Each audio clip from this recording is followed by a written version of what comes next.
Hell, last night seeing that fight between the Pistons and the Timberwolves, I felt like Dave Chappelle in the one skit where he yells, "Play the fight music, play the fight music." Anyway, I wanted 50 wins, so we're getting there. But hey, the fight last night, fellas.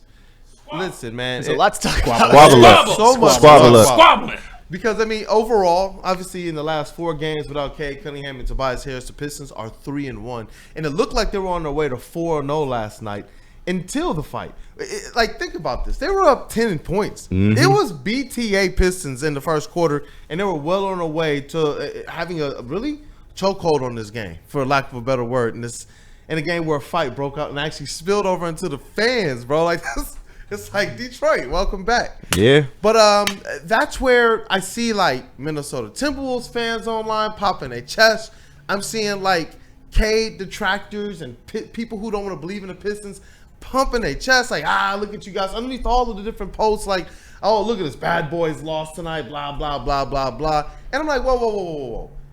You guys barely perked up and beat a Pistons team that ultimately was missing 7 players and their coach. Mm-hmm. And when I look at the box score, when you look at the game, you guys have your entire lineup basically. You got Ant Edwards out there, you got Rudy Gobert out there, and ultimately what this game and what this last 4 games has kind of symbolized for me is the Pistons fight.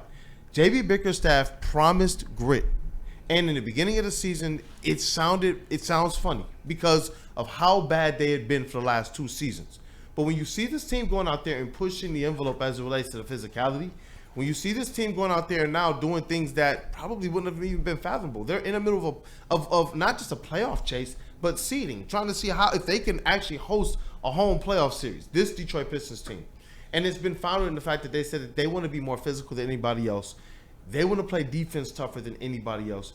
And that, to me, was what was on display last night. They still were trying to battle, but they had just lost too many people after those ejections. And just so people do know the different ejections, and there were a ton of them. Do you want to see them? Because go ahead. Hey, please pop them up there, man.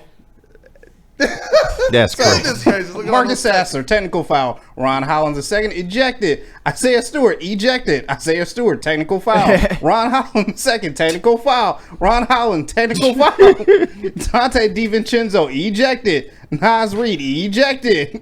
Donovan DiVincenzo, technical foul again. And once again, technical foul on Reed. Once again, also, JB Bickerstaff got ejected as well as Ejectocito, coach. And just for those of you who aren't counting, that is 7 total ejections, 3 for the Timberwolves and 4 for the Pistons, on top of the fact that they were already missing Cade, Jaden Ivey, as we know, and Tobias Harris. Mm-hmm. They were really playing with a skeleton crew to end half the the team.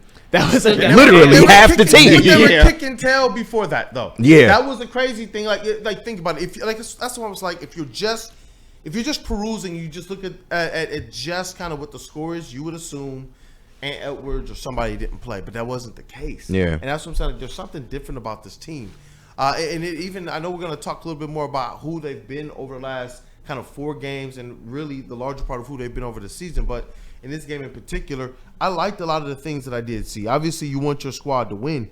But when you see Malik Beasley go out there in 38 minutes and be able to put up still an efficient 27 points on 6 of 13 from behind the arc, Tim Hardaway puts up 20 points, Asar Thompson and such. These are the things that you want to see, especially as you're approaching the playoffs, is the consistent play. These are things we've seen these guys do now for a long time. And Tim Hardaway, he missed a little bit of time, came back, had an first game back, but since then he's been very consistent. It was one of the bigger reasons why, if not the biggest reason why, we won against the Cavaliers. Oh, yeah. It's good to see these guys still stay consistent because when you get your dogs back, when you get your horses back, when Isaiah Stewart is playing more than 7 minutes in a game, when Ron Holland is playing more than 7 minutes a game, Sasser, who's been hot while Cade has been down, only played 6 minutes. Those have been really a large part of your X factors that's underpinned as well these wins over the last 4 games without Cade and Tobias Harris. So I want to ask one question and I want everyone in the room to answer because I'm genuinely curious because I don't know how I feel about it. Obviously, we know what happened in the game. The Pistons, they were up by 10 when the brawl happened. They ultimately lost by 19. They really had no chance to win when all of those players were out on top of, got ejected on and JB Bickerstaff as well on top of everybody else that they were playing without. Are you guys more happy with the fight or disappointed that all of the ejections happened? Because without the ejections, they might have won the game. The fight for me is like the consolation prize. Okay. Because I want wins right now. I want this team to be able to have opportunity to host a playoff series, and that's what they're fighting for. And to know that in an instant like that, it can kind of be taken away, and they weren't, in my opinion, even the aggressors in a situation like that, but they lost. They had more people ejected. That to me is just where I'm like, you know what? It's something else got to be done, man. I understand you don't like the way that you probably are fouled on a play. You know what I'm saying? Mm-hmm. But that doesn't give you the right to walk up on a rookie, Ron Holland, and say, all right, let's start something. Like, and that to me is where I'm just like, you know what? You take the fight as a consolation prize because you realize this team is never going to stop swinging even when all the chips are down. But you want to see this squad have opportunity to have their players on the court and win, especially when they're already entering this game empty-handed.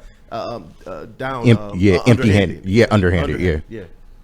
KG? No, I mean, I like the fight, of course, because that's just who we are. We ain't gonna let nobody punk us. Like, I like Nas Reed, but that shit was uncalled for. Yeah, right. I like Nas Reed, but that shit was uncalled for, bro. You kind of got what you deserve, bro. You lucky Beef Stew ain't get a hold of you, for real. But yeah, he was trying to do the Draymond. He was trying to do the Draymond a little bit. But so I mean, you like to see that, and I do understand, like, there's playoff seeding that they fighting for. But what did you say, Kool-Aid? They 3-1 in the last 4 outings. I think that's all you can ask for with a team that's been short some of their best players. I mean, they've been short Cade, they've been short Tobias, and the way that they've gone out there and fight or have fought, you saw how they looked against the Cavs. I mean, you're getting everything you can ask for from this team right now. So it is what it is, man. I understand you do want a game like that, but we were firmly in control of that game before, the people got ejected. And we kind of knew what that was, bro. After everybody got kicked out, you kind of knew that the Pistons probably weren't going to win this one. So it is what it is. It's just, at this point, I'm trying to get to the playoffs healthy. That's my main concern. Yeah, that there, man. Healthy and consistent, because I like the game as well from Dennis Schroeder. Have you guys looked at like his last several games from Dennis Schroeder? Yeah. He's stuffing the stat sheet. Yeah. Like across the board. He's playing confident. And it's like the Dennis Schroeder that for years, if he's playing against us and he's dancing all around us with Atlanta and he's making all types of clutch shots and such, it's like, you know what? I hate this dude. But if he was on my squad, I would love this dude. Now he's with the Detroit Pistons. I'm glad that he and Malik Beasley had a connection prior, because Dennis Schroeder is a player that looks like he could have gone to any one of the contenders above the Pistons and contributed to them. But instead, he came to Detroit, and he had an opportunity, because you remember the way that the trade was first announced. And then all of a sudden, something went back, and they're like, whoa, Pistons got Dennis Schroeder. They're going to rework this thing. Because it was supposed to be that Dennis Schroeder was going to get bought out and have his pick. So it was awesome to know that we got this collection of veterans who they have a little bit of a connection to here already prior, but now they've formed as like the players that's been there and done that, that's had that temperament as it relates to playoffs and playing meaningful basketball.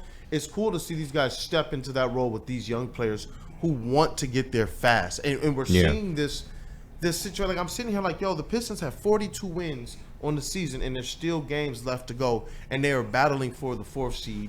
They are literally ahead of Milwaukee Bucks right now. It's just like, it's a good situation for the Pistons, and that's why I like the nuance of your question, man, because at this point, this Pistons team has changed my expectations completely. It's not just how high can they punch up. Now it's just, you guys are good enough to win.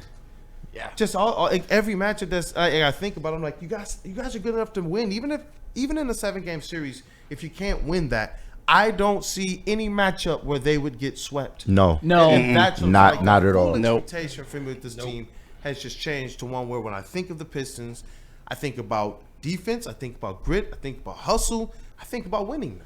Yeah, and speaking of winning, and I think this is a perfect transition to take a break and talk about Friday's game, I got to do a bit of a mea culpa because I predicted the Pistons would lose against the Cavs. I said when they lose, and I couldn't be happier to be wrong. And I'll tell you what, I don't know if I've the completeness of that game in terms of everybody chipping in and contributing and playing great.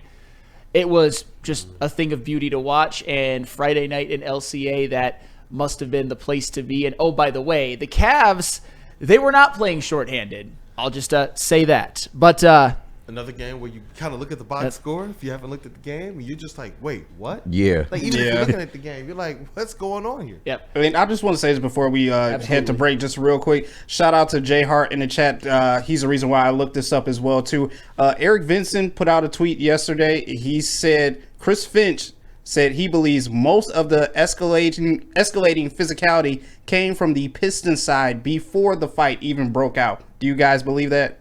The physicality? Yes, the physicality. I do. 100%. It's what Jamie Bickerstaff said they are. And he said it. He said that the thing here is them not going over the line. Exactly. And that's what Malik Beasley said too. We have to find a way to not get ourselves thrown out the game. And so it's like this is something that they do. JB Bickerstaff said, we will push and push and push from a physicality standpoint and try and push the other team over the limit. Unfortunately, if you're getting yourself ejected in a game where you're shorthanded, that can't be. And I'm glad they're having these experiences right now because they are fighting for something right now. This team has changed their expectation from just get in to we want to be able to host a playoff or get a 5th seed or finish amongst these playoff contending teams that's been here for years on end. So it's like they now know, look at what you probably cost yourself. You guys were up. So it's like you like to fight still in that situation, in that instance, but man, oh man, you want them to be able to rack up those dubs and have opportunity to have what they're fighting for. Absolutely. And